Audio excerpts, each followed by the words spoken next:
மேடை கழிக்கிறோம்.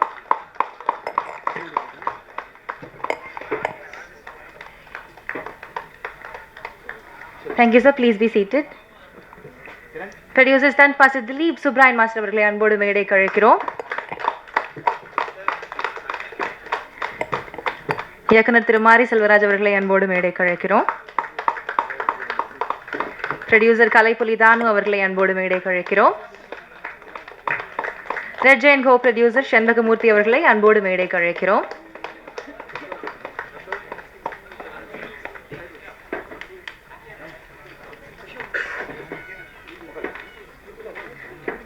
டைரக்டர் ராம் அவர்களை அன்போடு மேடை கழிக்கிறோம்.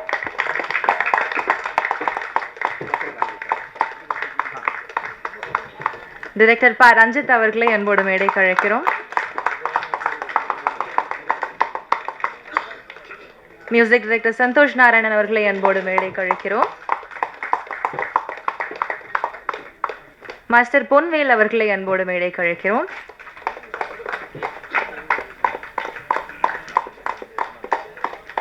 மாஸ்டர் ராகுல் அவர்களை அன்போடு மேடை கழிக்கிறோம்.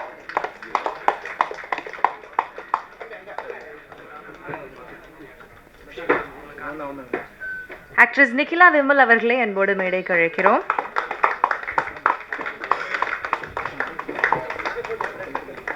ஆக்டர் கலையரசன் அவர்களை அன்போடு மேடை கழிக்கிறோம்.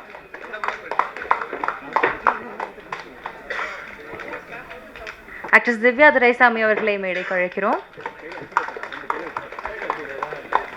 காஸ்டியூம் டிசைனர் ஸ்வர்ணா அவர்களை அன்போடு மேடை கழிக்கிறோம்.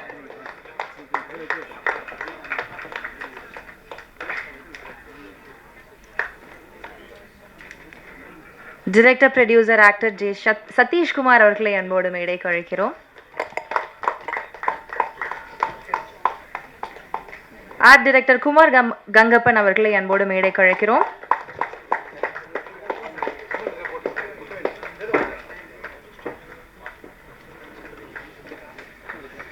சவுண்ட் டிசைனர் சுரேன் அவர்களை அன்போடு மேடை கழிக்கிறோம்.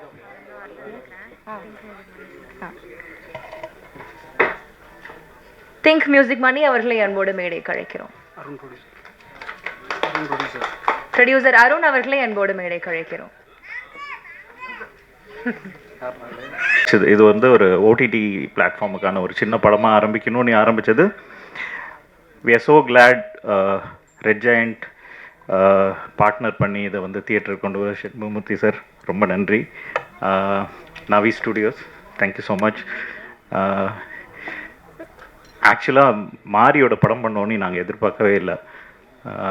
ஆனால் நாங்கள் பண்ணுற அடுத்த படம் வந்து ஒன்று மாரி, அடுத்து Ram. So we are so happy. இந்த வருஷத்துக்குள்ளேயே 2 படமும் வந்துடும்னு நினைக்கிறேன். ஸோ இது வந்து ஒரு கதை நாயகனின் கதை, மாறின்ற ஒரு கதை நாயகனின் கதை, சொந்த கதை. அதுதான் எங்களுக்கு வந்து இதை this is very special for us. சொல்ல வேண்டிய ஒரு கதை.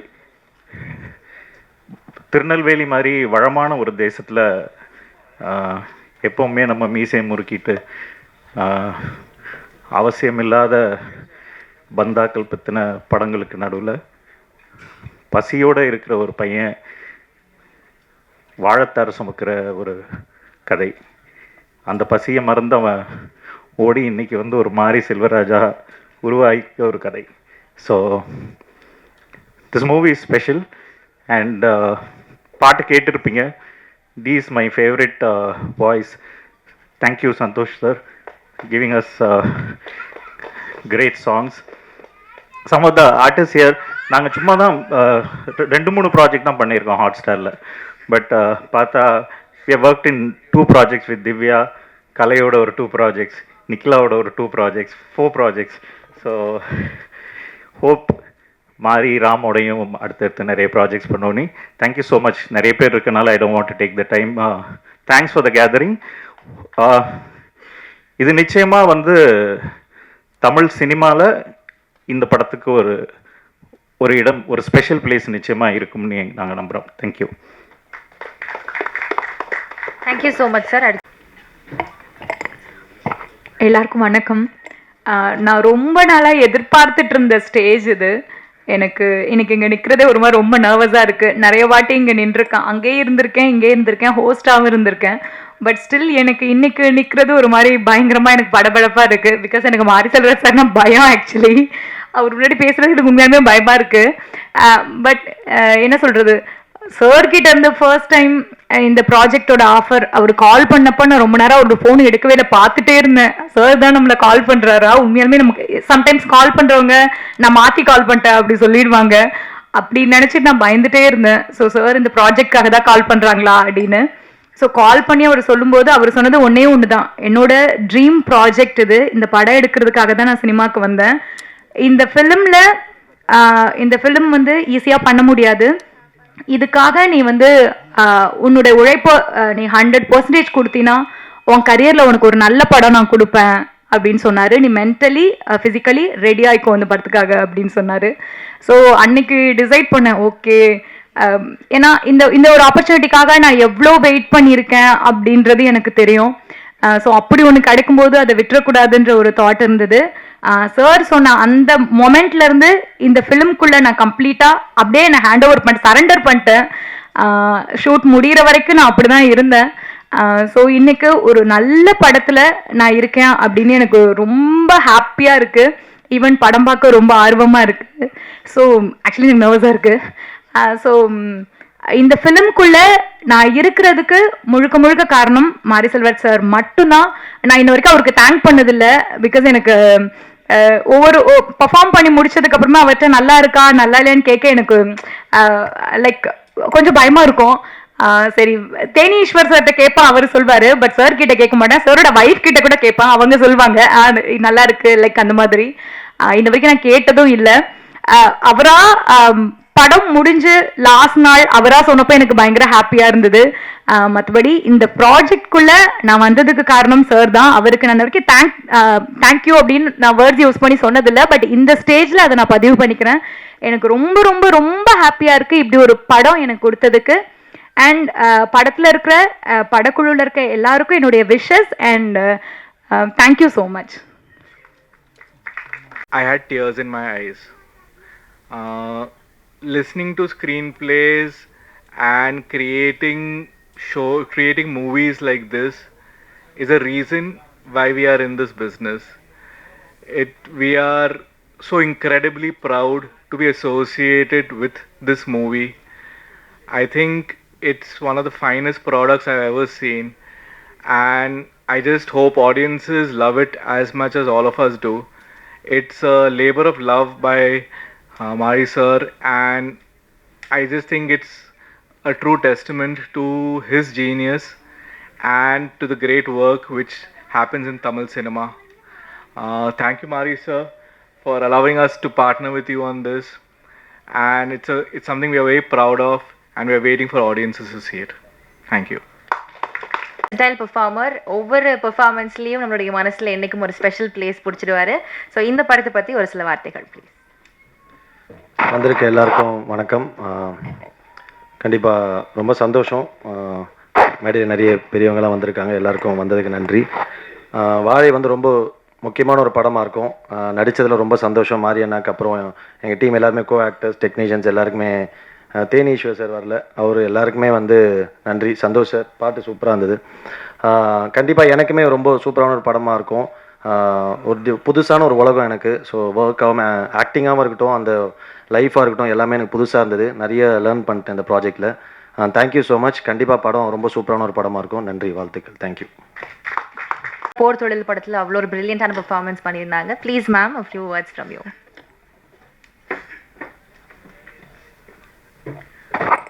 எல்லாருக்கும் வணக்கம்.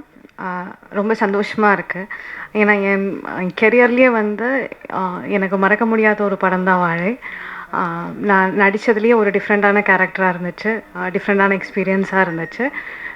ஸோ எல்லாருமே அது பார்க்குறதுக்காக நானும் வெயிட் பண்ணிகிட்டு இருந்தேன். எனக்கு நான் நடித்ததை விட அந்த 2 பாய்ஸ் வந்து எப்படி வந்து ஸ்க்ரீனில் வந்துடும் அப்படின்றது பார்க்குறதுக்கு நான் ரொம்ப நாள் வெயிட் பண்ணிகிட்டு இருந்தேன். So finally it's releasing. அப்போது எல்லோரும் பார்த்துட்டு அவங்களுக்கு என்ன என்கரேஜ்மெண்ட்டோ அதை கொடுத்துருங்க, எங்களை சப்போர்ட் பண்ணிடுங்க. தேங்க்யூ. ஸ்டேஜில் கூப்பிடுவாருன்னு எதிர்பார்க்கல.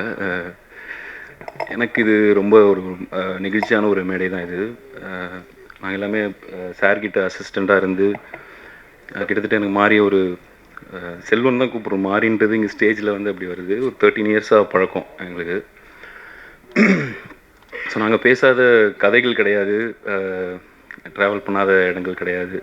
ஸோ நிறையா பேசியிருக்கோம். அவர்கிட்ட எப்பவுமே அந்த டைமில் கதை எழுதி முடிச்சுட்டு சார் அந்த கதை ஓகே சொல்லி நீ படமாக பண்ணு அப்படின்னு சொன்னதுக்கப்புறமா சார் மூலியமாகவும் சரி நானும் சரி நிறைய ஏறி இறங்கி ட்ரை பண்ணியிருக்கோம் பரியரும் பெருமாள் வந்து படமாக பண்ணுறதுக்கு. அப்போலாம் ரொம்ப ஒரு ஏக்கம் இருந்துகிட்டே இருக்கும் அவர் கண்ணில். இது எப்படியாவது நம்மக்கிட்ட படம் பண்ணணும் அப்படின்ற நிறைய கதைகள் சொல்லணுன்றது. அது ஒரு தடவை அப்புறம் ரஞ்சித் அண்ணா அவர்கள் மூலிமா அந்த படமாக அது நடந்து அது இப்போது மாறிக்கிட்ட நிறைய பேர் கதை கேட்குறதுக்கு வெயிட் பண்ணிகிட்டு இருக்காங்க. நிறைய பேர் அது வந்து படமாக பண்ணணும்னு நினைக்கிறாங்கன்னும் போது அதை விட சந்தோஷமான ஒரு விஷயம் வேறு எதுவுமா இருக்குமான்னு தெரியல. இதுதான் நான் ஒரு ஃபுல் சர்க்கிளாக பார்க்குறேன் லைஃப்லேயே. ஏன்னா மாறிட்ட சொல்கிறதுக்கு அவ்வளோ கதைகள் இருக்குது செல்வத்திட்ட. ஒரு லைஃப் எக்ஸ்பீரியன்ஸ்லேருந்து கதைகள் எடுத்து பண்ணாவே அவ்வளோ சொல்ல வேண்டியது இருக்குது. ஸோ எனக்கு தெரிஞ்சு இப்போ தான் அவர் சொல்ல ஆரம்பிச்சிருக்காரு. இன்னும் நிறையா சொல்லுவார். அது நானும் தொடர்ந்து எல்லா இதுலேயும் கேட்டுகிட்டே இருக்கணும் அப்படின்றது தான் என்னோடய ஆசை. என்னோடய நண்பனாக செல்வத்தோட படங்களோட ரசிகனா எனக்கு ரொம்ப ஆர்வமாக இருக்கேன். எல்லா படமும் அவர் எழுதிட்டு படிக்க கொடுப்பாரு, படிச்சுட்டு சொல்லுவோம். பட் இந்த கதை படித்தப்போ இது எப்படி அவர் படமாக பண்ண போகிறாரு, ஏன்னா அதில் ரொம்ப அவருக்கான பர்சனல் வழிகள் இதில் ரொம்ப நிறையா இருக்குது. அவரோட லைஃப் இருக்குது. இது எப்படி படமாக எடுக்க போகிறாரு, அதுக்கு ரொம்ப அது காட்சிப்படுத்துறதுல இதில் எல்லாத்தையுமே அவருக்கு ரொம்ப சிரமமாக இருக்குமே நினச்சேன். நேற்று படம் பார்க்கும்போது அதெல்லாம் மீறி எப்படி இவ்வளோ அழகாக இவ்வளோ சூப்பராக அதை ப்ரெசென்ட் பண்ணியிருந்தாருன்னு எனக்கு அது 2 நாளாக அதே தான் யோசனையாக இருந்துகிட்டே இருந்தது. இதில் நடித்த அந்த பசங்களாக இருக்கட்டும், திவ்யா அவர்களாகட்டும், நிக்கிலா விமல் அவங்களாகட்டும், இதில் எல்லாருமே சினிமாட்டோகிராஃபி பண்ண தேனேஸ்வர் சார், குமார் அண்ணன், சந்தோஷரோட மியூசிக் எல்லாமே வந்து அவுட் ஆஃப் தி வேர்ல்டு இருந்தது. எனக்கு ரொம்ப பெருமையாக இருந்தது இந்த படம் வந்து செல்வம் பண்ணி நவி ஸ்டுடியோஸில் திவ்யா அவங்க ப்ரொடியூஸ் பண்ணி ஒரு பொண்ணு பேர்லேயே அந்த கம்பெனி ஆரம்பித்து அவங்க இது பண்ணதில் ஹாட் ஸ்டார் மாதிரி ஒரு கம்பெனி இங்கே பேக் பண்ணுறது நினைக்கும் போது ரொம்ப சந்தோஷமாக இருந்தது. இது முக்கியமாக தமிழில் தான் இது ரொம்ப ஆரோக்கியமாக இது நடக்குதுன்னு பார்க்குறேன். இந்த மாதிரி ஒரு இயக்குனரோட அவரோட கதைகளையும் இந்த மாதிரி விஷயங்களையும் தொடர்ந்து அதை இங்கே படுறதுக்கான சூழல் இருந்துகிட்டே இருக்குது. அது இன்னும் நிறையா இந்த மாதிரி செல்வமாக இருக்கட்டும், அவங்க ஹாட் ஸ்டாரும் இந்த மாதிரி தொடர்ந்து படங்கள் பண்ணணுன்னு நான் ஆசைப்பட்றேன். ரொம்ப சந்தோஷம். தேங்க்யூ. அண்ணன் மாதிரி தான், அருண் மாதிரி தான். நானும் சும்மா வந்தேன், என் மேலே உட்கார வச்சாங்க. ரொம்ப சந்தோஷமாக இருக்குது எனக்கு. இந்த படம் நாங்கள் டீமாக பேசும்போதே எங்கே பேசினாலும் வாழை எதிர்பார்த்துட்ருக்க, நாங்களாம் ரொம்ப பார்க்கணும் ஆசைப்பட்டுருக்க படம். ஏன்னா அண்ணனை வந்து ஒரு இடத்துல சொல்லியிருப்பார், என்னை புரிஞ்சுக்கணும், என் கோவத்தையோ என் கதைகளையோ என்னோடய எமோஷன்ஸை புரிஞ்சுக்கணும் வாழை வந்தால் உங்களுக்கு தெரியும்னு. எனக்கு கண்டிப்பாக அது நடக்கும்னு நம்புகிறேன். எனக்கு அந்த படம் அவ்வளோ இது. அந்த அண்ணனை பார்த்துட்டு சொல்லிட்டு இருந்தார், ஐயோ பார்க்க மிஸ் பண்ணுறோன்னு. நாங்களும் பார்க்க ஆர்வமாக இருக்கும்னு. எல்லாருக்கும் வாழ்த்துக்கள். திவ்யா அக்கா போது ப்ரொடியூசர் ஆகிருக்காங்க, தொடர்ந்து பண்ணணும். எங்களை மாதிரியான ஆளுகளுக்கும் ப்ரொடியூஸ் பண்ணணும். ப்ளீஸ்.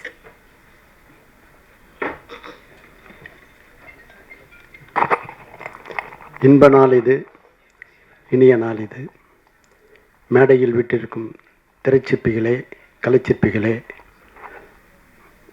விழாவில் கலந்து கொண்டு வந்திருக்கும் நண்பர்களே, பத்திரிகை சோழர்களே, ஊடக நண்பர்களே, உங்கள் அனைவருக்கும் என் பணிவான மாலை வணக்கத்தை மகிழ்வோடு தெரிவித்துக் கொள்கின்றேன். மொத்தத்தில் என்னவோ ஒரு உண்மை இந்த விழாவில் முழு வெளிச்சம் போட்டு காட்டத்தான் செய்கிறது. ஆம், கபாலி தந்த ரஞ்சித், கர்ணன் தம்பி மாரி செல்வராஜ் இருவரும் இந்த மேடையில். இந்த நிகழ்வை உண்மையிலேயே மாரி செல்வராஜை இந்த திரையுலகு தந்த தம்பி ராம் அவர்களையும் ரஞ்சித் அவர்களையும் ஆத்மார்த்தமாக வாழ்த்துகிறேன். இந்த பாடல்கள் எல்லாம் நான் ஒரு 10 தினங்களுக்கு முன்பாக தான் பார்த்தேன். என்ன ஒரு மேஜிக் வந்து சந்தோஷ் நாராயணனுக்கும் மாரி செல்வராஜாக்கும் ஒரு ஒட்டி பிறந்திருக்கிறது. செவியிலே செந்தேன் மழை, புவியிலே சந்தோஷ் நாராயணனின் சங்கீத அலை என்பது போல் அங்கிங்கெனாதபடி எங்கும் பிரமாதமாக இந்த பாடல்கள் பட்டி தொட்டி எங்கும் பட்டொலி வீசி ஒலிக்கும். இப்படிப்பட்ட சூழ்நிலையில் இந்த படம் தயாரிக்கிறது, அதுவும் ஹாட் ஸ்டாருக்கு உண்மையிலேயே நன்றி சொல்லு, குட்டி சாருக்கு உண்மையிலேயே நன்றி சொல்லிக்கிறேன். என்கிட்ட கூட அவர் நிறைய பேசியிருக்காரு. பட் அதுக்கு முதல் பொட்டு வந்து தம்பி மாரி செல்வராஜ் வச்சிருக்கிறார். எழுதி வைத்துக் கொள்ளுங்கள், இது மிக உயரிய படைப்பாகவும் கலைப்படைப்பாகவும் வசூல் சாதனை படைக்கக்கூடிய படைப்பாகவும் உருவாகும். அதில் எல்லளவும் மாற்றமில்லை. அப்படிப்பட்ட ஒரு சூழலில் இந்த படம் உருவாகி இருக்கிறது. இந்த படத்தை பார்க்க வேண்டும், அதுவும் இது ஹாட்ஸ்டார் மட்டும்தான் வரணும்னு போது இல்லை இது தேட்டருக்கு எப்படி எத்தணுமாப்பா, அது ஒரு பெரிய மாஸ் வரவேற்பு இருக்குன்னு மாரி செல்வராஜ் சொன்னேன். அந்த உந்துதலோ என்னவோ அவர் வந்து இந்த படத்தை வந்து திரையரங்கத்துக்கு எடுத்துன்னு வந்திருக்கிறாரு. உண்மையிலேயே என் எண்ணத்தை பூர்த்தி செய்த மாரி செல்வராஜுக்கு அகம் குளிர நெகிழும் மகிழ்வும் தளர்ந்த மகிழ்ச்சியை தெரிவித்துக் கொள்கின்றேன். இந்த படம் மிக உயரிய கலைப்படைப்பாக இருக்கும். மாரி செல்வராஜை பற்றி எங்களுக்கு வந்து உண்மையிலேயே மிகப்பெரிய வரப்பிரசாதம், இந்த திரையில் கிடைத்த ஒரு பெரிய வரம், தவம் மாரி செல்வராஜ். இதுதான் என்னால் இப்பொழுது சொல்ல முடியும். காலம் உங்களுக்கு அதை அடையாளம் காட்டும் என்று சொல்லி விடைபெறுகிறேன். நன்றி, வணக்கம். இருக்கும் மாலை வணக்கம். மேடையில் அமர்ந்திருக்கும் திரைத்துறையை சார்ந்தவர்களுக்கும் வணக்கம். யதார்த்த படைப்பாளி மாரி செல்வராஜ் முதல் முறையாக அவரது துணைவியார் தயாரிப்பாளராக அவர் அவதாரம் எடுத்துள்ளார். அவருக்கு இந்த நேரத்தில் என்னுடைய வாழ்த்துக்கள். பாட்டு ரொம்ப பிரமாதமாக வந்திருக்கு. சந்தோஷ் நாராயணன் சார் அவர்களுக்கும் அவர்களுக்கும் வாழ்த்துக்கள். இது ஒரு ஆக சிறந்த படைப்பாக இருக்கும் அப்படின்றது மாத்திரம் என்னால் உறுதியாக சொல்ல முடியும். அதை நீங்களே இன்னும் அடுத்த மாதம் ரிலீஸ்க்கு இருக்குது, பார்க்க போகிறீங்க, தெரிஞ்சுப்பீங்க. இந்த மாதிரி படங்களுக்கு சப்போர்ட் பண்ணுற டிஸ்னி ஹாட்ஸ்டார் அவர்களுக்கு இந்த நேரத்தில் பாராட்டுகளும் வாழ்த்துக்களும்.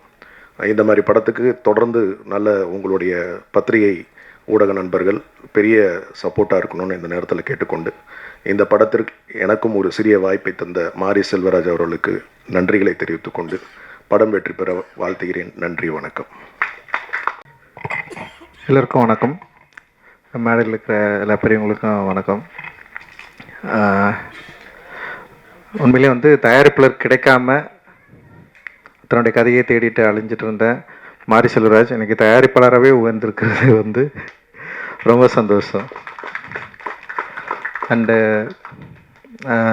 எந்த கதையெல்லாம் தயாரிக்க முடியாது, தயாரிப்பு இல்லை தயாரிப்பாளர் கிடைக்க மாட்டாங்கன்னு சொல்லிட்டு பயந்திருந்த சூழலில் பரியரும் பெருமாள் அப்படின்ற ஒரு கதையோட அடர்த்தியோட தன்னுடைய படைப்பை இந்த சமூகத்துக்கு கொடுத்து அந்த வெற்றிலிருந்து தொடங்கிய இன்றைக்கி வந்து வாழைன்னு சொல்லிட்டு தன்னுடைய என்ன சொல்ல தனக்கு விருப்பமான ஒரு சினிமாவை எந்த காம்ப்ரமைஸும் இல்லாமல் எடுத்திருப்பான் அப்படின்னு நான் நம்புகிறேன். நான் தனக்கு விருப்பமான ஒரு சினிமாவை எடுப்பதற்கு உந்துதலாக இருந்த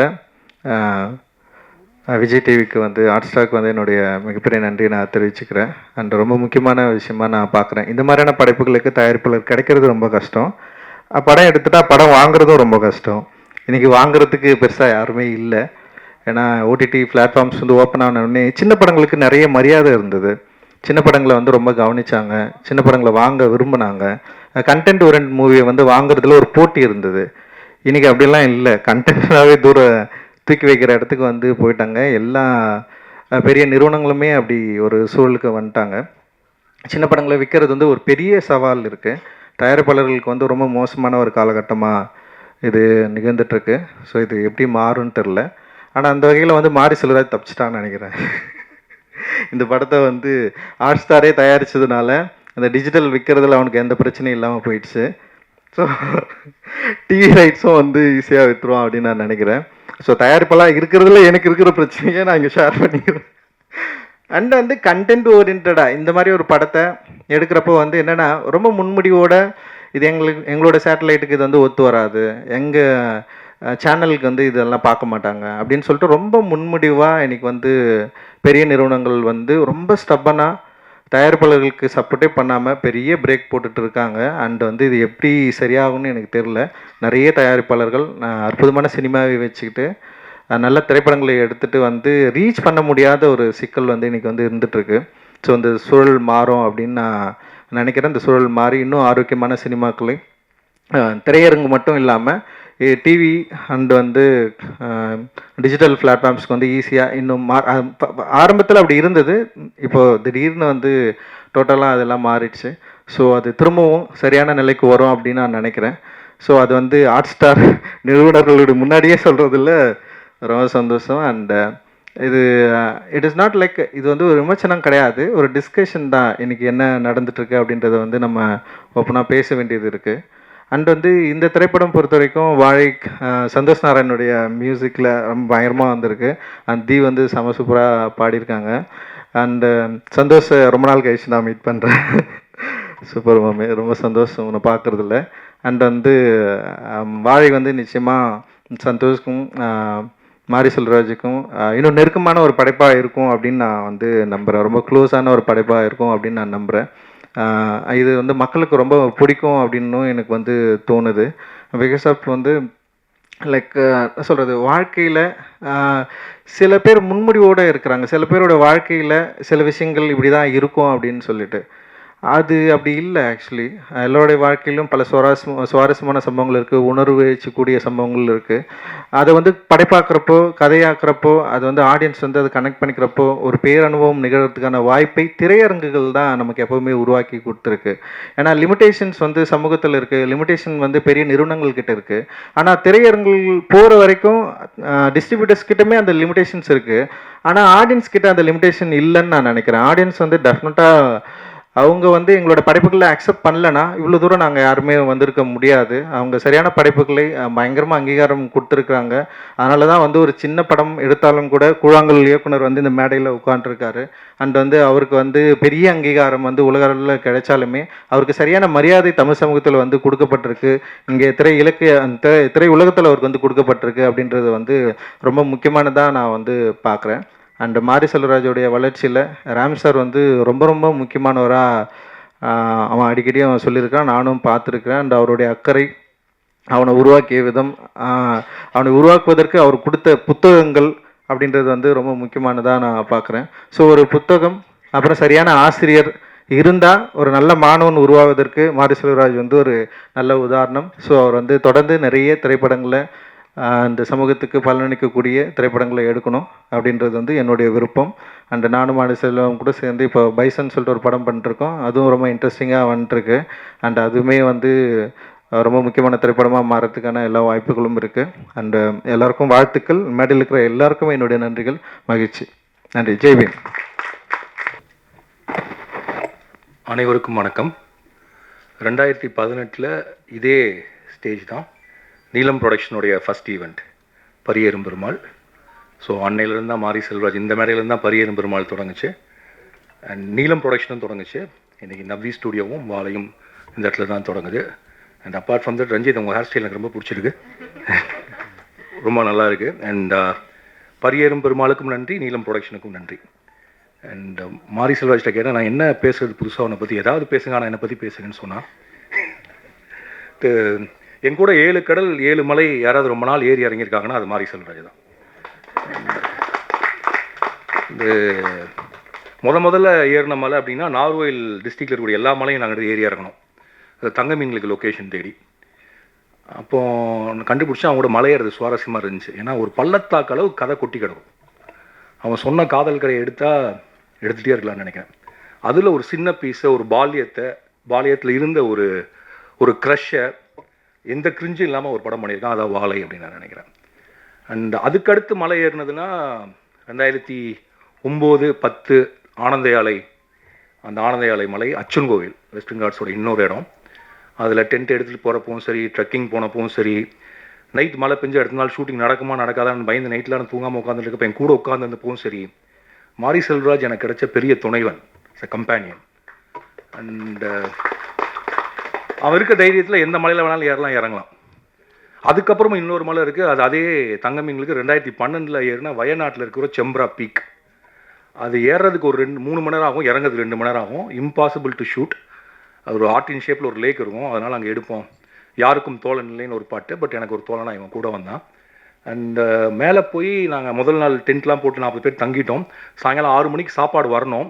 அதுக்கப்புறம் வர முடியாது, ஏன்னா யானை வந்துடும். பார்த்தா 6 ஆச்சு, 6:30 ஆச்சு, 6:45 ஆச்சு, சாப்பாடு வரல. மொத்தம் யூனிட்டும் நாளைக்கு காலையில் இறங்கிடலான்னு சொல்ல ஆரம்பித்தாங்க. நம்மளுக்கு ஐயோ என்னடா பண்ணுறது அப்படின்னு சொல்லிட்டு நான் சொன்னேன், நான் போய் கீழே பார்க்குறேன் அப்படின்னு சொல்லி இறங்க ஆரம்பித்தப்போ என் கூட வந்து சேர்ந்துக்கிட்டது மாரி செல்வராஜ். நாங்கள் இறங்கி போய் பார்த்தோன்னா வர்ற வழியில் இட்லி சாம்பார் சட்னிலாம் கொட்டி 2 பேர் நின்றுருந்தாங்க. அப்புறம் கீழே இறங்கி போய் புதுசாக ஒரு உணவை கண்டுபிடிச்சி வாங்கிட்டு நாங்கள் மேலே ஏறுறப்ப கிட்டத்தட்ட ஒரு 8 மணி 9 மணி இருக்கும்னு நினைக்கிறேன். யானைகள் பிளிரும் சத்தம் கேட்டுச்சு, நட்சத்திரங்கள் தெரிஞ்சிச்சு. அண்டு அந்த இரவு என்னால் என்றைக்குமே மறக்க முடியாது. அப்போ எனக்கு தெரியும், எனக்கு என்ன புரிஞ்சுதுன்னா, மாரி செல்வராஜ் வந்து மலை ஏறுறவன். அவனுடைய கால்கள் மலை ஏறுறதுக்கே செய்யப்பட்ட கால்கள். அவன் கரெக்டாக எந்த கல்லில் கால் வைக்கணும், எந்த கல்லில் கால் வைக்கக்கூடாது அப்படின்னு தெரிஞ்சவன். எவ்வளோ எதிர்காத்து அடித்தாலும் ஏறக்கூடியவன். அண்ட் மலை ஏறுவதுங்கிறது கிட்டத்தட்ட சொல்ல போனால் அவனுடைய ஜீனில் இருக்குது அப்படின்னு நான் நினைக்கிறேன். ஏன்னா அவன் தன்னுடைய முதல் படத்திற்காக பரியேறும் பெருமாளில் கருப்பியை கூட்டிகிட்டு திரும்ப அச்சன் கோயில் மலையில் ஏறினதுலேருந்து மலை ஏறிட்டே இருக்கான்.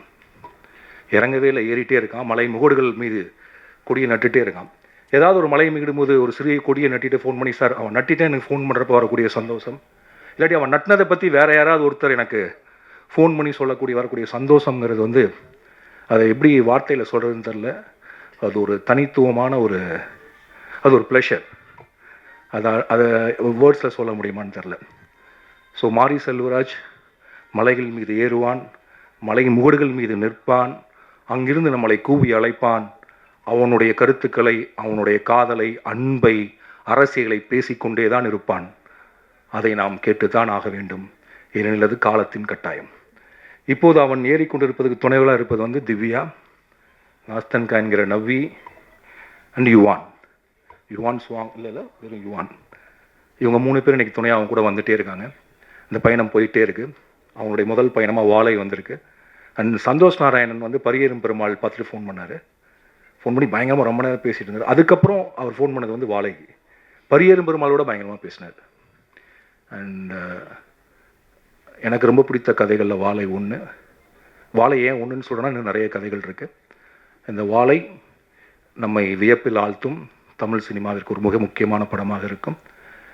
மாரி செல்வராஜ் அவருடைய நவ்வி ஸ்டூடியோஸ் இன்னும் கண்டுபிடிக்கப்படாத பல குன்றுகளையும் மலைகளையும் நமக்கு காட்சிப்படுத்தும், பல இயக்குநர்களை அறிமுகப்படுத்தும் என்று நான் நம்புகிறேன். அதற்கு என்னுடைய வாழ்த்துக்கள். அதோட குறிப்பாக இந்த படத்தை ரிலீஸ் பண்ணுறதுக்கு கூட துணையாக இருக்கக்கூடிய மாஸ்டர் திலீப் சுப்ராயன், அவருடைய ஃபார்மர்ஸ் மாஸ்டர் பிளான் ப்ரொடக்ஷன், அவருக்கும் என்னுடைய வாழ்த்துக்கள். இதுக்கு எல்லாத்துக்கும் துவக்க புள்ளியாக இருந்த, என்னை எப்பொழுதும் ஊக்குவிக்கிற, எனக்கு மிகுந்த நம்பிக்கையை கொடுக்கிற, வாழ்க்கையை ரசிக்க சொல்லி கொடுக்குற என்னுடைய நண்பர் பிரதீப் மில்ராய், அண்ட் இந்த ப்ராஜெக்டை எக்ஸிக்யூட் பண்ணி முன்னெடுத்துட்டு போன இன்னொரு நண்பர் நரன், இவர்களுக்கும் கிருஷ்ணன் சார் அவர்களுக்கும் என்னுடைய நன்றிகள், வாழ்த்துக்கள். ஃபர்ஸ்ட் சிங்கிளோடைய லான்ச் அப்படின்றப்போ hero of the show Santhosh Narayanan அவர்கள், he has is magical power. என்னமோ ஒன்று பண்ணிடுவார், குரலாலும் இசையாலும் நம்மளை கட்டி போட்டுருவார். Thank you so much sir. பல டிஃப்ரெண்ட்டான விஷயங்கள் எங்களுக்கு நீங்கள் கொடுத்துட்டே இருக்கிறதுக்காக ஒரு சில வரிகள் உங்ககிட்ட இருந்து ப்ளீஸ் வாங்க.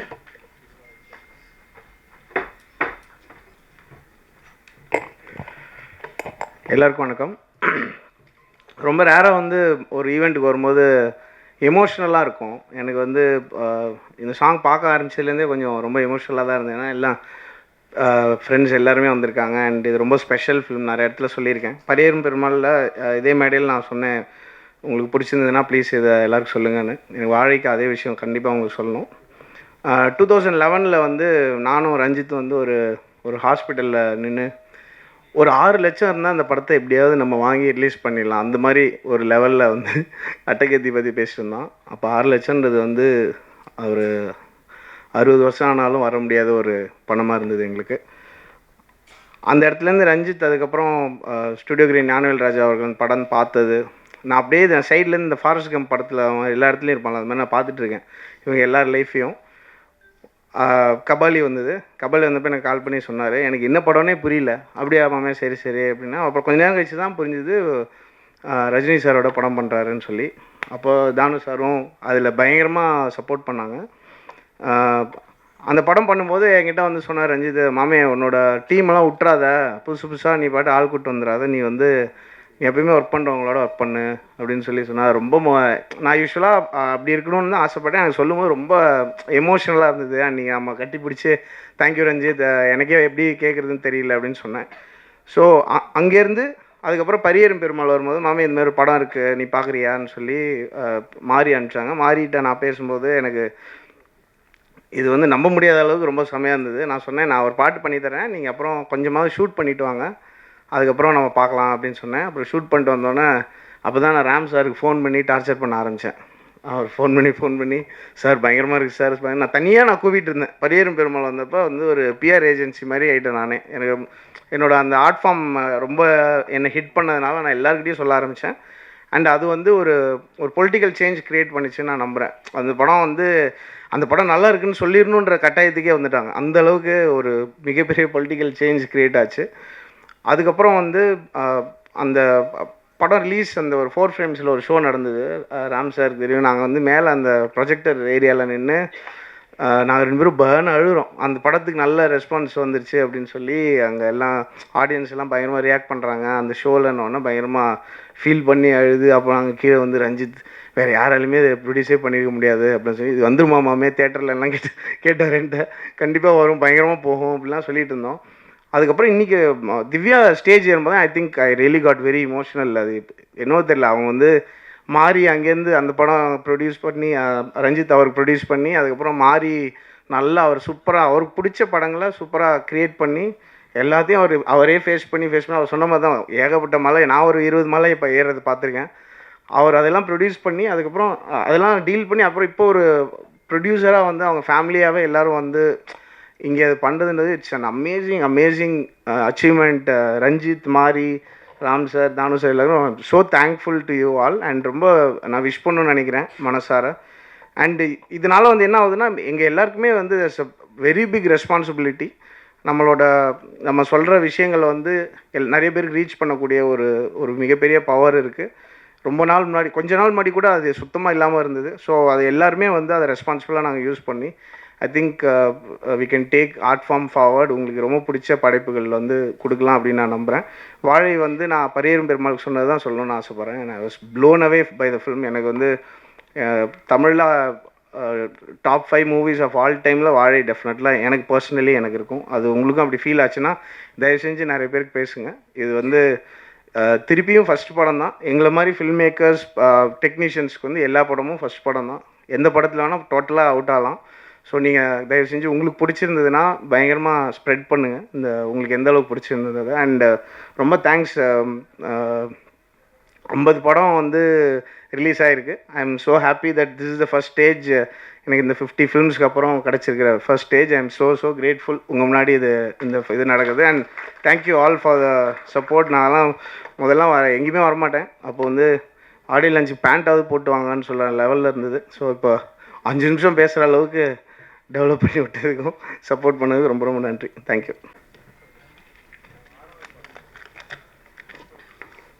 அனைவருக்கும் வணக்கம். ப்ரெஸ், மீடியா வந்திருக்க ஃப்ரெண்ட்ஸ் எல்லோருக்கும் நன்றி. சந்தோஷ் வந்து ஒரு கான்சர்ட்டுக்காக அப்ராட் போயிருக்காரு. அதனால தான் நான் பேசிகிட்ருக்கேன். இங்கே இருக்கிற சிலரோட எங்களோட ஜேர்னி ஃபஸ்ட் படத்துலேருந்து கண்டினியூ ஆகிட்டுருக்கு. ரீசெண்டாக ராம் சாரோட 7 கடல் 7 மலையில் அசோசியேட் ஆனோம்.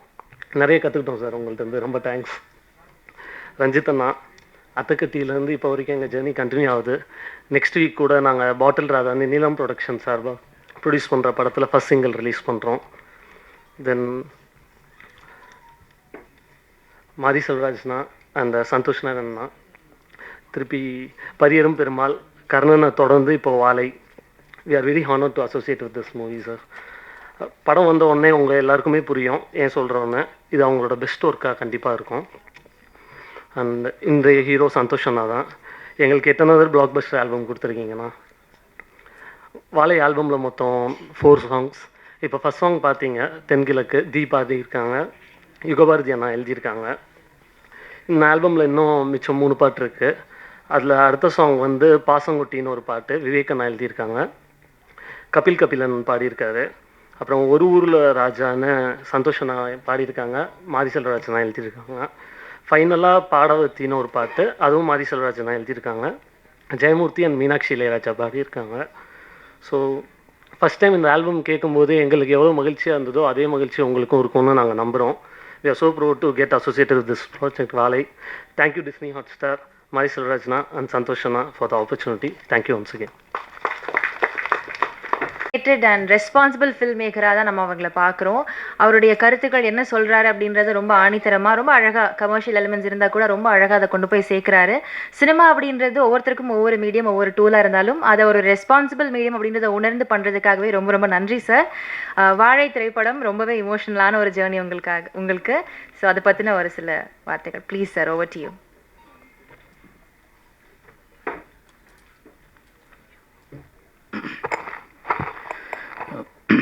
எல்லோருக்கும் வணக்கம். சார் சொன்ன மாதிரி இந்த மேடை தான் ஃபஸ்ட் மேடை. ப்ளஸ் நீங்கள் வந்து பெரிய பெருமாளை கொண்டாடின விதம் தெரியும். அதை பார்த்து என்னோடய கலையை, என்னோடய அரசியலை இந்த மக்கள் எடுத்துகிட்டு கொண்டு போன விதம் வந்து தெரியும். அந்த நம்பிக்கை தான் வந்து அடுத்தடுத்த கர்ணனாக இருக்கட்டும், மாமன்னனாக இருக்கட்டும், வாழையாக இருக்கட்டும், இப்போ எடுத்துகிட்டு இருக்க பைசனாக இருக்கட்டும், இது எல்லாமே முழுக்க முழுக்க என்ன விஷயம் நடந்தாலும் இந்த கதையை ஏற்றுக்கொள்வதற்கான மக்கள் இருக்கிறார்கள் அப்படிங்கிற நம்பிக்கையில் தான் எல்லா கதையுமே எடுக்கிறோம். அப்படி ஒரு அந்த மாதிரியே நம்பிக்கை கொடுத்த பத்திரிகையாளர்களுக்கு முதல்ல என்னோட நன்றி. முதல்ல ஹாட் ஸ்டாருக்கு தேங்க்ஸ் சொல்லணும். ஏன்னா இந்த ஸ்கிரிப்டு ஃபஸ்ட்டு நான் சினிமாவுக்கு வந்த உடனே படமெல்லாம் சொன்ன உடனே முதல்ல இருந்த ஸ்கிரிப்ட் வாழை தான். ஃபஸ்ட்டு வந்து சின்னதாக ஒரு இந்த கதையை சொன்னேன் டைரக்டர்கிட்ட, இதை வேணால் எழுதி வைடா அப்படின்னு சொன்னார். அதை எழுதி வச்சு ஒரு சின்ன பட்ஜெட்டில் பண்ணிடலாம் அப்படின்னு சொல்லி 50 லட்ச ரூபா இருந்தால் கூட அந்த படம் பண்ணிடலாம் அப்படிங்கிற முடிவோடு இருந்த படம் தான் வாழை. ஏன்னா இது எடுத்தால் தான் என்னோடய அடுத்த கதைக்கு என்னால் போக முடியும் அப்படின்னு நம்பிக்கிட்டு இருந்தேன். அப்போ அந்த அறிவுக்கு நான் அப்படி நம்பிக்கிட்டு இருந்தேன். இது எடுக்காமல் நம்மளால் அடுத்த படத்தை எடுக்கவே முடியாது. ஏன்னா இது அவ்வளோ பாதிப்பை ஏற்படுத்தின ஒரு கதை எனக்கு.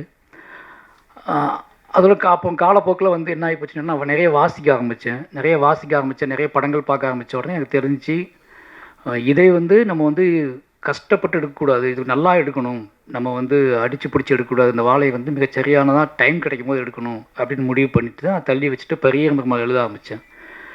பெரிய பெருமாள் அப்போ இதே அளவுக்கு பெயின் உள்ள கதை எழுதுவோம் தனியாக அப்படின்ட்டு பெரிய பெருமாள் எழுத ஆரம்பித்தேன். பெரிய பெருமாள் வந்து என்னோடய ஜேர்னி ஸ்டார்ட் ஆகிடுச்சு. இப்போது இந்த கதை என்ன பண்ணுறது உள்ளுக்குள்ளே அழுத்திக்கிட்டே இருந்துச்சு. பெரிய பெருமாள் ரிலீஸ் ஆச்சு, கர்ணன் ரிலீஸ் ஆச்சு, மாமன்னன் ரிலீஸ் ஆச்சு. மாமன்னன் எழுதி முடிச்சிட்டேன். அப்புறம் வந்து இந்த வாழை என்ன பண்ணுறதுன்னு யோசிச்சுட்டு இருக்கும்போது நரன் ஒரு நாள் வீட்டுக்கு வந்த ஆஃபீஸ்க்கு வந்தார். சும்மா பேசிகிட்டு இருக்கும்போது இந்த மாதிரி ஏதாவது பண்ணுங்க அப்படின்னு சொல்லும்போது நான் வாழை கதையை சொன்னேன். நீங்கள் இருக்க இவ்வளோ பிஸியில் எப்படி பண்ணுவீங்கன்னு கேட்கும்போது, நான் ஏதாவது கேப்பில் நான் வந்து பண்ணிவிடுவேன், இது எனக்கு இது கதையும் தேவையில்லை, ஸ்கிரிப்ட் புக்கும் தேவையில்லை, எதுவுமே தேவையில்லை, நீங்கள் ஓகே சொன்னால் நான் பண்ணிவிடுவேன் போய் அப்படின்னு சொல்லி அப்படி தான் வாழை வந்து ஸ்டார்ட் ஆச்சு. உடனே ஹாட் ஸ்டாக் பேசினாங்க. அந்த கதையை கேட்ட அடுத்த நிமிஷமே நம்ம பண்ணுறோம் சார்னு சொல்லிட்டாங்க. நான் மாமன்னன் ஷூட்டிங்கில் இருந்தப்போ மாமன்னன் கேப்பில் அந்த படத்தை நான் வந்து மாமன்னன் ரிலீஸ் ஆக முன்னாடி இந்த படம் பண்ணி முடிச்சிட்டோம். நிச்சயமாக அந்த ஃபங்க்ஷன் வைக்கிறதுக்கு முதல் ரீசன் காரணம் என்னென்னா, ஃபஸ்ட் சிங்கிள் சும்மா சாதாரணமாக ரிலீஸ் பண்ணிடலாம், என்னோடய பசங்களுக்காக தான் அந்த ஃபங்க்ஷன் வைக்கிறேன். என்னோடய பசங்கன்னா பொன்வேலுக்கும் ராகுலுக்கும் தான் இந்த ஃபங்க்ஷன் வைக்கிது. ஏன்னா அவனுங்க சின்ன பையனாக இருந்தாங்க இந்த படம் எடுக்கும்போது, இப்போ வளர்ந்துட்டானுங்க. பைசன் எடுக்க ஷூட்டிங் போயிருக்கேன், ஜூனியர் பாம்போல் நின்றுட்டுருக்கானுங்க.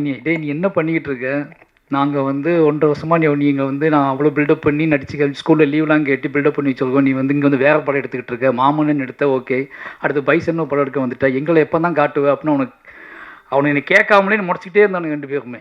சரி இப்போ சீக்கிரமாக ஏதாவது பண்ணிவிடுவோன்னு சொல்லிட்டு தான் அந்த ரிலீஸு. அப்போது அந்த ஸ்டேஜ் ஒன்று போட்டு அவனுங்க இதுக்கப்புறம் நிறைய லீவ் கேட்போம்ல ஸ்கூல்லலாம், அதுக்கெலாம் எவிடன்ஸ் ஒன்று க்ரியேட் பண்ணணும் அப்படிங்கிறதுக்காக தான் அந்த ஃபங்க்ஷன். அதனால் ஃபஸ்ட் சிங்கிள் சும்மா சாதாரணமாக ரிலீஸ் பண்ணதுக்கு பதிலாக அவங்கள வச்சு ரிலீஸ் பண்ணுவோம் அப்படின்னு பிளான் பண்ணி தான் ரிலீஸ் பண்ணோம். அதனால் ஹாட் ஸ்டாருக்கு ரொம்ப நன்றி. என்னை ரொம்ப பிலீவ் பண்ணாங்க. ஏன்னா ஒரு படம் ஷூட்டிங் போயிட்டு இருக்கும்போது அடுத்தடுத்த கமிட்மெண்ட் அவங்களுக்கு எல்லாமே தெரியும். அதனால் வந்து இது எப்போ பண்ணுவார்லாம் யோசிக்காமல் நான் கேட்கணும் காசு கொடுத்தாங்க, போய் இந்த படத்தை நான் முடிச்சுட்டு வந்துட்டேன். இதுக்கப்புறம் இவ்வளோ கேப்பில் எனக்காக வெயிட் பண்ணுறாங்க, நீங்கள் எப்போ வரீங்களோ அப்போ வாங்கன்னு சொன்னாங்க. அதே மாதிரி இப்போ எல்லா வேலையும் முடிஞ்சு இப்போ நான் ரிலீஸ் பண்ணுறேன்னா ஓகேன்னு சொல்லி அவங்க வேலையை ஸ்டார்ட் பண்ணியிருக்காங்க. அதனால் வந்து Pradeep sir, Krishnankutty sir, hot star மொத்த டீமுக்குமே வந்து எனக்கு ரொம்ப நன்றி.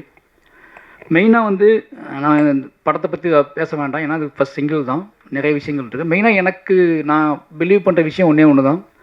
நான் ஒர்க் பண்ண எல்லாருமே இங்கே இருக்காங்க. ரஞ்சித் அண்ணா இருக்கார், அவர் கூட நான் அடுத்த படம் பண்ணிக்கிட்டு இருக்கேன். அப்போ தானு சார் இருக்கார், அவர் கூட எனக்கு கமிட்மெண்ட் இருக்குது, படம் பண்ணுறேன். அதுக்கு அடுத்து மூர்த்தி சார் இருக்கார், ரெட் ஜெயிண்டு, அவங்க கூட ஒரு படம் பண்ணுறேன், கமிட்மெண்ட் இருக்குது. இது ஏன் சொல்கிறேன் அப்படின்னா, நான் என்னவா இருக்கேன் சினிமாவுக்குள்ள, இதுவே எனக்கு பயங்கர திருப்தியாக இருக்குது. என் கூட ஒர்க் பண்ணவங்க என்னோடய உழைப்பையும் என்னோடய அரசியலையும் என்னோடய சினிமா கலையின் மீது எனக்கு இருக்க விஷயத்தையும் புரிஞ்சுக்கிட்டு என்னை அரவணைச்சு அவங்க கொண்டு போயிட்டுருக்காங்க. இந்த 4 பேர், இந்த 3 ப்ரொடியூசரும் இவங்க கூட இருந்து என்னைய ஒரு ப்ரொடியூசராக பார்க்குறதும் சந்தோஷப்படுறதுமே முக்கியமான விஷயம். அடுத்தடுத்து அவங்க கூட ட்ராவல் பண்ணுறேன். அவங்க 3 பேர்த்துக்குமே ரொம்ப நன்றி. அடுத்து வந்து என்ன சொல்கிறது, என்னோடய இயக்குனர் ரஞ்சிதன் அடிக்கடி சொல்லிட்டே இருப்பேன், எல்லாத்தையும் சொல்லிட்டே இருப்பேன். உனக்கு ஏன் இவ்வளோ பதட்டம், உனக்கு ஏன் இவ்வளோ சிக்கல், ஏன் இவ்வளோ டென்ஷன் ஆகு, 4வது படம் வந்துட்டுலாம் பார்த்து பண்ணலாம்னு சொல்கிறது. இப்போ கூட உதடு ஒட்டாமிச்சுக்க தான் பேச கூப்பிடுறாங்க. நான் நிறைய ஃபங்க்ஷனில் உதடு ஒட்டினாலே கான்ட்ரவர்ஷியலாக பேசி மாட்டியிருக்கேன். எனக்கு தண்ணி குடிக்க முதல்ல ஒட்ட ஆரம்பிச்சிட்டுனா டகடன்னு ஏதாவது பேசிட்டு போயிடுவேன். பேசிட்டு கீழே போனதுக்கப்புறம் தான் பார்த்தேன் உள்ளுக்குலேருந்து வெளியிருந்து கொட்டியிருக்கும் ஏதோ ஒன்று. நான் போகும்போது ஹிடன் பண்ணிட்டு போயிருப்பேன், ஆனால் மேலே போய் அது கொட்டியிருக்கும் பயங்கரமாக. அப்போ யோசிப்பேன், இது உள்ளே கிடந்திருக்கு, நமக்கு தெரியாமல் கிடந்திருக்கு அப்படின்னு யோசிப்பேன். அப்படி நிறைய ஃபங்க்ஷனில் நான் பேசியிருக்கேன். அதுக்கு ஒரே ரீசன் என்ன அப்படின்னா, நிறைய விஷயங்கள் ஓடிக்கிட்டே இருக்கும். ரஞ்சிதனை திட்டிகிட்டே இருப்பார், டேய் நார்மலாக இருக்கா, நீ வந்து கேஷுவலாக இருக்கு, உனக்கு எல்லா வசதியும் வந்துடுச்சு, நீ சொன்ன எல்லாமே நடக்கும், நல்ல ப்ரொடக்ஷன் வந்துட்டாங்க, ப்ரொடியூசர்ஸ் இருக்காங்க, அப்புறம் ஏன் இவ்வளோ பதட்டப்பட்டு படத்தை எடுக்கிற, இவ்வளோ வேகத்தை ஏன் போடுற அப்படின்னு கேட்பாரு. ஒரு கதையை படமாக்குவது என்றால் அந்த கதையை நம்ம ரசித்து அதுக்கான கிராஃப்டை கண்டுபிடிச்சி ஒரு படம் பண்ணலாம்.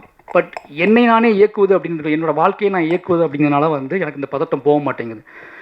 நான் க்ரியேட் பண்ணுற எல்லா கேரக்டர்ஸுமே என் வாழ்க்கையில் பார்த்த மனிதர்களாக இருக்காங்க. அவங்க இன்னும் வாழ்ந்துக்கிட்டு இருக்காங்க. அவங்க ஏதோ மூலையிலேருந்து நீ பார்த்துக்கிட்டு இருக்காங்க. அவங்க என்னை வந்து இவன் எப்படி மாறிக்கிட்டு இருக்கான், அவன் என்னவா ஆகிக்கிட்டு இருக்கான், அவன் என்ன பேசுகிறான், இவன் பேசுகிறது எவ்வளோ உண்மை இருக்குது, எவ்வளோ பொய் இருக்குது, இவன் பேசுகிறத ஏற்றுக்கலாமா, நம்பலாமா, வேண்டாமான்னு சொல்லிட்டு அவங்க கண்காணிச்சிட்டே இருக்காங்க. அதனாலேயே எனக்கு அந்த பதட்டம் இருந்துகிட்டே இருக்குது. அது மட்டும் இல்லாமல் எனக்கு ஒரு கடமையும் இருக்குது. இப்போ இந்த மேடை எனக்கு ரொம்பவே மகிழ்ச்சியான மேடைக்கான காரணம் என்ன அப்படின்னா, இந்த ராகுலும் பொன்வேலும் இந்த மேடையில் இருக்கிறது தான். ஏன்னா இந்த வயசில் நான் எப்படி இருந்தேன்னு தெரியும். என் ஊரில் என் சொந்த அக்கா பசங்க தான் அவங்கள, என்னோடய அக்கா பையன் ஒருத்தர் மாமா பையன், இந்த 2 பேரும் இந்த வயசில் நான் என்னவா இருந்தேன்னு எனக்கு தெரியும். இவங்களுக்கு அங்கேருந்து கூட்டிகிட்டு வந்து இந்த மேடையில் உட்கார வச்சுட்டேன் அப்படின்னு ஒன்று இருக்குல்ல, இவனுங்க வழி தவறி போயிட மாட்டானுங்க. இனிமேல் இவனுங்க இந்த சினிமா, இந்த கலையின் வழியாக இந்த உலகத்தை நல்லா புரிஞ்சுக்குவானுங்க, இந்த கலையின் வழியாக அவனுங்க திசை மாறாமல் இருப்பானுங்க அப்படிங்கிற ஒரு பெரிய சந்தோஷம். ஏன்னா திருநெல்வேலி எப்படி இருக்குன்னு உங்களுக்கு நல்லா தெரியும். அந்த மாதிரி ஒரு ஊர்லேருந்து அவங்களை கூட்டி வந்துட்டேங்க. இவங்களை வச்சு மற்ற பசங்கள்லாம் எப்படி ஆவானுங்க, இந்த பசங்களை பார்த்து மற்ற பசங்கள்லாம் என் ஊருக்குள்ளே முதல்ல ஒரு கலை உள்ளே நுழைய போகுது அப்படிங்கிற ஒரு பெரிய சந்தோஷம் வந்து எனக்கு இப்போ அதுதான் அந்த உணர்ச்சி தான் எனக்கு பயங்கரமாக இருக்குது. ஏன்னா அவனுக்கு மண்டைக்கு அது ஓடிக்கிட்டே இருக்கும். இதுக்கப்புறம் அவனுங்களுக்கு பேசுறது, நம்ம படத்தை நடிச்சிட்டோம், நம்ம இதெல்லாம் பண்ணக்கூடாது, இதெல்லாம் பேசக்கூடாது அப்படின்னு சில ரெஸ்பான்சிபிலிட்டிலாம் வரும். ஏன்னா அந்த வயசில் நான் எவ்வளோ மூர்க்கமாக இருந்தேன்னு எனக்கு தெரியும். எவ்வளோ என் மண்டையில் தோன்ற விஷயத்துக்கெல்லாம் வந்து என்ன பதில்னு தெரியாமல் நான் பைத்தியம் முடிச்சு அலைஞ்ச வயசில் தான் அவனை உட்காந்துட்டு இருக்கானுங்க. ஆனால் அவனுங்கள நான் வேகமாக ஓடி வந்து முட்டி மோதி ஓடி வந்து அவனுங்களை நான் வந்து உருவாக்குறதுக்கான ஒரு மேடையை கிரியேட் பண்ணிட்டேன் அப்படிங்கிறது ஒரு பெரிய சந்தோஷம். அப்படி ஒரு மேடையை அமைச்சு அப்படி நீ உருவாக்குன ராம் சாருக்கு தான் ரொம்ப நன்றி சொல்லணும். ஏன்னா நீ உன்னோட வேலை வந்து படம் பண்ணி நீ ஜெயிச்சு காசு சம்பாதிக்கிறது இல்லை, நீ ஒரு விக்டிமாவே இருந்திருக்க. அதனால் உன்னோட கதையை வந்து நீ எப்போவுமே வந்து அழுத்தமாக சொல்லிக்கிட்டே இருக்கணும். நீ என்ன ஆனாலும் பரவாயில்ல, எவ்வளோ பின் வாங்கிடாத. உன்னோட கதை அப்படிங்கிறது உனக்கான கதை மட்டுமில்லை, உனக்கு பின்னாடி வரப்போகிற சந்ததியினருக்கான கதை. அதை வந்து எப்பவும் மிஸ் பண்ணாத. நீ என்ன ஆனாலும் அதை மாறிடாதுன்னு சொன்னதுனால தான் முழுக்க நான் அது கூடவே ட்ராவல் பண்ணிக்கிட்டே இருக்கேன். சொன்ன மாதிரி இன்னொரு என்ன சொல்கிறது, நான் மீண்டு வெளியே வர்றதுக்கே கொஞ்சம் நாளாகும். என்னோடய கதையை முடித்து கொண்டு வெளியே வர்றதுக்கே கொஞ்சம் நாளாகும். அப்படியாப்பட்ட கதைகள் தான் தொடர்ந்து நான் பண்ணிக்கிட்டு இருக்கேன். அதனால் வந்து என்னோடய இயக்குனருக்கு வந்து இதே மேடையில் நான் சொன்னேன்னு நினைக்கிறேன். என்னோடய இயக்குனர் இருக்கிற வரைக்கும் எனக்கு சின்ன மாற்றம் கூட நீங்கள் பார்க்க முடியாது.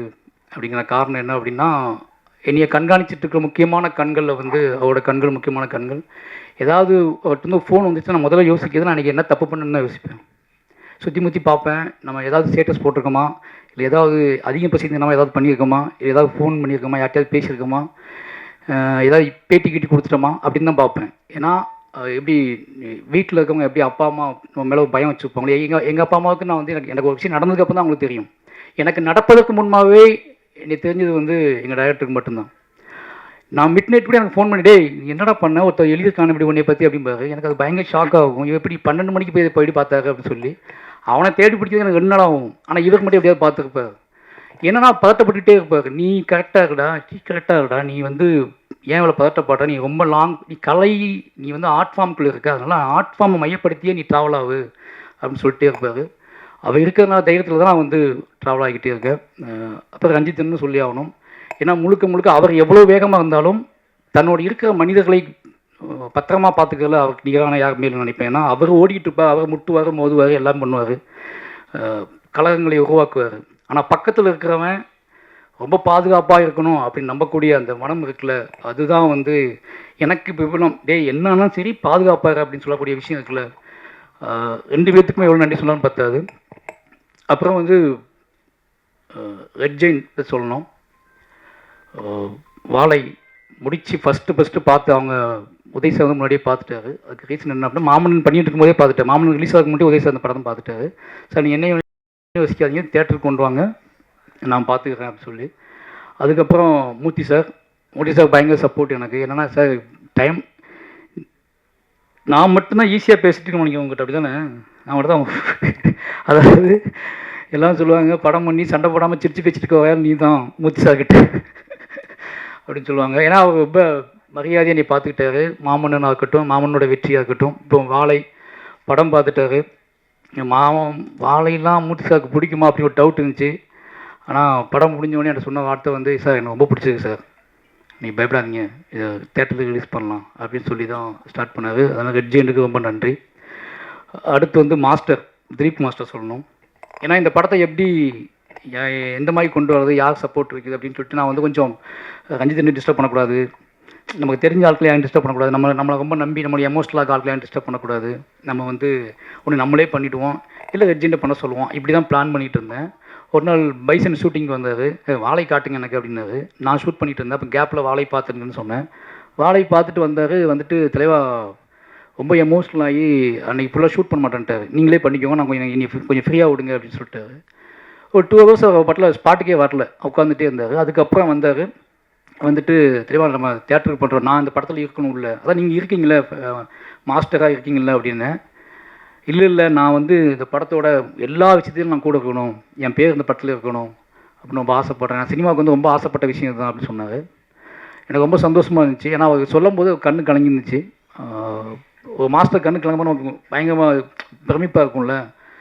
அப்போ ஓகே மாஸ்டர் அப்படின்னு சொல்லி தான் உள்ளே வந்தார். அவரோட கம்பெனி வந்து அவரோட ப்ரொடக்ஷன் உள்ளே வந்து என் கூட சேர்ந்து நீங்கள் என்ன வேணாலும் பண்ணுங்கள், அந்த படத்தில் ஃபுல்லாக நான் ட்ராவல் பண்ணுறேன்னு சொல்லி சப்போர்ட் பண்ணுறாரு. அவருக்கு ரொம்ப ரொம்ப நன்றி. ஏன்னா அவரோட ரிவ்யூ பார்த்துட்டு தான் எனக்கு ரொம்பவே என்ன சொல்கிறது, அவரோட அந்த ஆக்ஷன் சீக்வன்ஸ் எடுத்துக்கிட்டு இருந்தார்.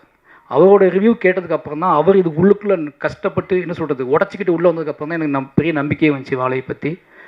நிச்சயமாக அந்த நம்பிக்கையை உங்களுக்கு இருக்குன்னு நம்புகிறேன். அப்புறம் இந்த டீமில் சந்தோஷ் சார் சொல்லணும். சந்தோஷ் நாயன் சார் எல்லாம் சொல்கிற மாதிரி சந்தோஷ் சாருக்கு எனக்கு ஒரு மேஜிக் இருக்குது. காரணம் என்னென்னா ஒரு ஃப்ரீடம்.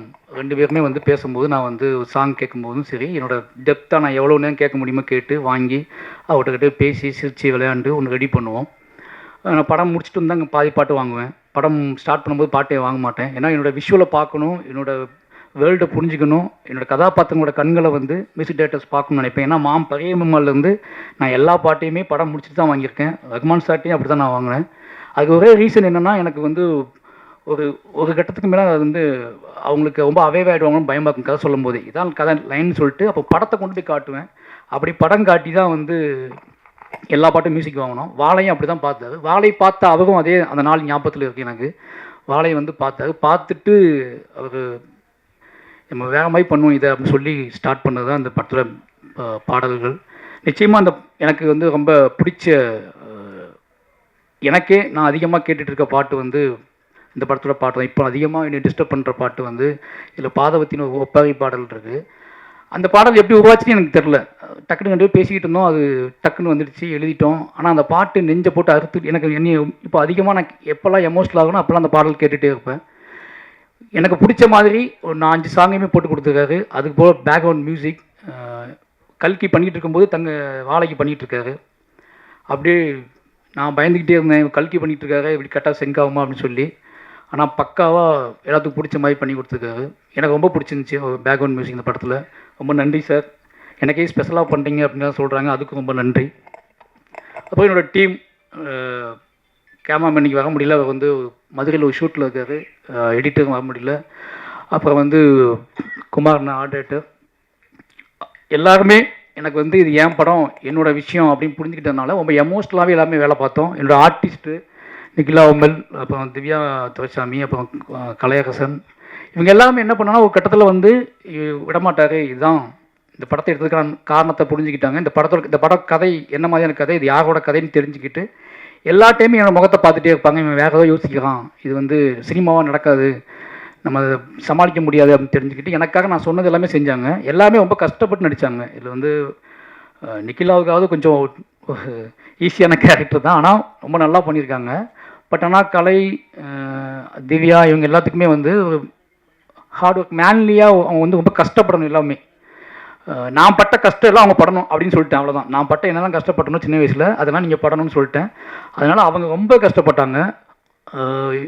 எந்த நடிகர்கள் செய்ய மாட்டாங்க, அதை கண்டிப்பாக செய்ய முடியாது. கிட்டத்தட்ட கலையரசன் வந்து 100 கிலோ வெயிட்டு தள்ள தூக்கிட்டு இருந்தார். 100 கிலோ கண்டிப்பாக. ஒரு 5 தாக்குனா 100 கிலோ வரும்ல, 5 வாழை தாக்குனா 100 கிலோ வந்துடும். அது மாதிரி திவ்யா துரைசாமியும் வந்து ஒரு 60 கிலோ 70 கிலோ தூங்கியிருப்பாங்க படம் ஃபுல்லாகவே. அது என்ன அப்படின்னா அவங்க கழுத்து பிளக்கணும், இது எல்லாமே வந்து ட்ரைனிங் கொடுத்து அதை போய் சகதி, இது எல்லாம் நிறைய விஷயங்கள் இருந்துச்சு. எல்லாமே மாரி செல்வராஜ் அப்படிங்கிற ஒரு பையன் மேலே ஒரு டைரக்டர் மேலே இந்த மரியாதை மட்டும்தான் ஒரே ரீசன். ஏன்னா இப்போ யோசிச்சு எனக்கே ஆச்சரியமாக இருக்கும். ஷார்ட்டில் ஃப்ரேம் வச்சு பார்த்துட்டு இருக்கும்போது தள்ளி தூக்கிட்டு நடந்து போயிட்டுருப்பாங்க. அது இடையில என் மக்கள் நடந்து போயிட்டுருப்பாங்க, என் மக்களுக்கு நடையில் இவங்க நடந்து போயிட்டுருப்பாங்க. அதை பார்க்கும்போது ரொம்ப ஆச்சரியமாக இருக்கும் எனக்கு. ஊர்காரமாகவே போயிட்டுருப்பாங்க, பாவமாக இருக்கும். இறக்கி வச்சதுக்கப்புறம் அப்படியே கழுத்து மெதுவாக திருப்பி பார்ப்பாங்க. திருப்பி ரீடேக் வந்துடுமோன்னு பயம் வந்து அவங்களுக்கு பயங்கரமாக இருக்கும். ஆனால் ரீடேக் வந்துடும், திருப்பி தூக்கிட்டு போவாங்க. ஏன் அவனுக்கு ஒரு பெரிய உந்துதலாக இருந்துச்சுன்னா அந்த பசங்க இதே வெயிட்டை இதே விஷயத்தை பசங்க சமைக்கிறாங்க அப்படின்னு பார்க்கும்போது அவங்களுக்கு இன்னும் சப்போர்ட்டிவாக இருந்துச்சு. எல்லாருமே ஓப்பனாக சொல்லணும் அப்படின்னா நிறைய வேலை வாங்கியிருக்கேன். அந்த வேலையை அந்த எமோஷனில் புரிஞ்சுக்கிட்டு எல்லாருமே ரொம்ப ஹார்ட் ஒர்க் போட்டு இந்த படத்தை எனக்கு பண்ணி கொடுத்துருக்காங்க. அதனால் எவ்வளோ என்னோட மொத்த டீமுக்கு வந்தும் ரொம்ப நன்றி சொல்லணும். அப்போ என்னோட நவி ப்ரொடக்ஷனோட ப்ரொடியூசர் திவ்யா மாய்ஸ்வராஜ், அவங்க இப்போ தான் என்ன கேட்டாங்க, என்னது இது நானா ப்ரொடியூசரு மேலே போகணுமா அப்படின்னு கேட்டாங்க. அந்த படத்தில் காஸ்டியூம் டிசைனராக வந்து அவங்க திவ்யாவோட தங்கச்சி தான் சொர்ணா வந்து அவங்க பண்ணியிருக்காங்க. பண்ணதானே அது என்னோடய ஊர், அது என் ஊர், அவங்க சேலம். அவங்க எப்படி காஸ்டியூம் டிசைன் பண்ணியிருப்பாங்கன்னு யோசிச்சுப்பாங்க. அவங்க பண்ணியிருக்காங்க. அவங்க நன்றி. அன்றைக்கி பர்த்டே, ஹாப்பி பர்த்டே. திவ்யா வந்து எனக்கு நல்லா தெரியும். நாங்கள் லவ் பண்ண காதலிக்க ஆரம்பித்த காலகட்டத்தில் சினிமாவுக்கு டிக்கெட் வாங்கி ஒரு நாள் நல்லா ஒரே ஒரு விஷயம் சொல்லணும். ஒரு விஷயம், நானும் திவ்யாவும் ஃபஸ்ட்டு படத்துக்கு போனோம். இதற்கு தானே ஆசைப்பட்டாய் பாலகுமார்னு சொல்லிட்டு அந்த படம் ஃபேமிலியாக போயிருந்தோம். அப்போ தங்கமீன்கள் ரிலீஸ் ஆகிருந்துச்சு, கொஞ்ச நாளுக்கு முன்னாடி ரிலீஸ் ஆகி முடிச்சிருந்துச்சு. அப்போ தான் ஃபஸ்ட் டைம் படத்தை கூட்டி போயிருந்தேன். உள்ளே போய் உட்காந்து படம் ஆரம்பிச்சு விஜய் சேதுபதி சார் காட்டக்கூட செய்யலை. அதுக்குள்ளே எங்கள் டைரக்டர் வந்து ஃபோன் வந்துச்சு. ஃபோன் வந்துட்டு எங்கடா அதுக்கு படம் பார்த்துட்டு, டேய் வெளியே வாடா, அந்த புக்கு ஒன்று வாங்கிட்டு வாடா, அந்த புக்கை வாங்கிட்டு வந்து அதில் என்ன எழுதிக்கான்னு பார்த்து சொல்கிறா அப்படின்னு சொன்னார் என்கிட்ட. நான் எழுந்துச்சி வெளியே வந்துட்டேன். எழுந்துச்சி வெளியே வந்து அப்போ நான் புக்கை தேடி கண்டுபிடிச்சி புக்கை பேசி நானும் சாரும் பேசிகிட்டே இருந்து படமே முடிஞ்சிருச்சு. எங்கள் படம் முடிச்சுட்டு வெளியே வந்தாங்க. அப்போ தான் அவங்களுக்கு வந்து சினிமாவுக்குள்ளே இருந்துக்கிட்டே சினிமாவை பற்றி ரெண்டு டைரக்டர் வந்து பேசிகிட்டு இருக்கிற விஷயமெல்லாம் அவங்களுக்கு பயங்கர ஷாக்காக இருந்துச்சு. ஏன்னா ஒவ்வொரு படத்துக்கும் டிக்கெட் கேட்டு கெஞ்சுவாங்க என்கிட்ட. நான் இப்போ சென்னைக்கு வந்துட்டேன்ல, அஸ்டேட் நினச்சா எல்லா படத்துக்கும் டிக்கெட் வாங்கி குடிக்கும் நம்புறது இருக்குல்ல. நானே தங்கமீன்கள் மாதிரி எங்கள் டைரக்டர் வேலை பார்த்துட்டு இருக்கேன்.